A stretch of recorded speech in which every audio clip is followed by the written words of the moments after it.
Yo, what's up, everybody? I'm doing something that I always talk bad about: walking and eating sausage egg sandwich, no cheese. When I'm walking and eating, I'm gonna stop right in a minute. Put this shit up. But yeah, I was talking about I went to Bojangles last night to get one of these sandwiches. They serve them all day.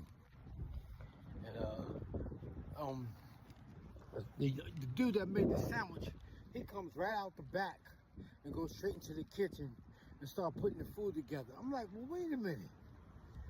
What happened to washing your hands? I didn't see him wash his hands. Maybe he did wash his hands. But he ain't put no gloves on or nothing. He didn't put the gloves on until about 10 minutes after making the sandwich. And the thing was, he was taking too long to make the sandwich. I'm like, what is taking him so long to make the sandwich? And then I caught him look up at me. He looked at me and I was grilling him. So I'm like, why is he looking at me and he's supposed to be making the sandwich? I said, he must be doing some shit he ain't got no business doing. And then like 5 minutes later, like 2 or 3 minutes later, I seen him throw something in the garbage. Then when my sandwich came, the eggs looked mad dirty, like Indian street food. I'm like, why my eggs look so dirty? I was like, man, I don't want this shit. It was like dirty and greasy looking. And it looked like what he did is, when you buy the sandwiches, 2 for $5. But when you buy them, like I said, it looked like he took the eggs, and it looked like he messed the eggs up. He had to break them up in half and put half an egg on one sandwich and half an egg on another sandwich.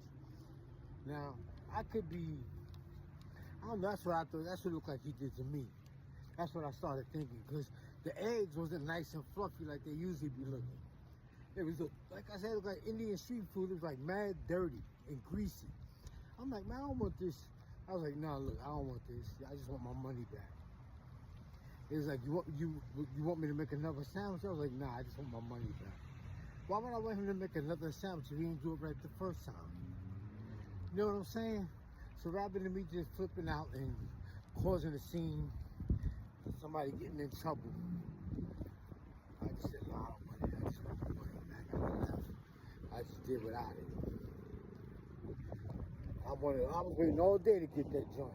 Oh, but like I was saying, I was talking about walking and eating. If you're trying to eat, like a lot of times, when people try to lose weight, they can't lose weight because they eat on the run, eating and walking at the same time. Instead of sitting down and eating. When you sit down and eat, you get satisfied better. When you're walking and running, it's like fast food. That's food that you could eat while you're walking. That's why it's called fast food. Because you put a sandwich in your hand, or a pizza in your hand, or a burger in your hand, and you're walking and eating. It don't satisfy you the same way as when you're sitting down and eating. That's another thing why people that's heavy or overweight have a hard time losing weight. They rarely ever sit down and eat. All right, y'all. Let me go. Yo, what's up, everybody? These are my books I self-published.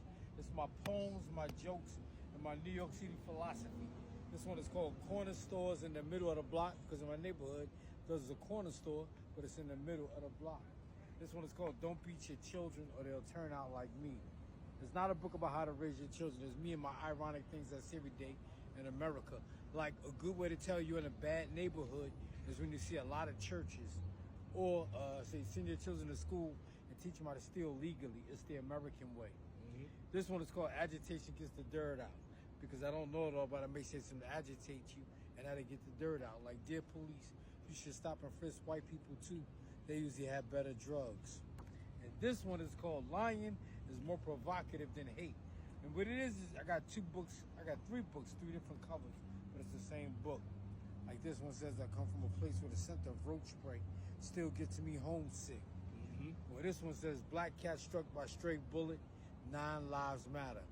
And these are my books. I self-published them as my poems. Here's the same book, different cover. Okay. One book cover I'm smiling, and one cover I'm not smiling. Nice. And tell me your name. Tell me how they can My find name is you. Brad Bathgate. And where are you from, Brad? I'm from New York City, New York, Harlem, USA. I've been down here for 3 years. So I start writing poems about everyday life in Harlem. That's Harlem, USA. Okay. I used to hang out in D.C. sometimes. I I forgot it's been so long ago. I used to be right there on Georgia Avenue. Yeah.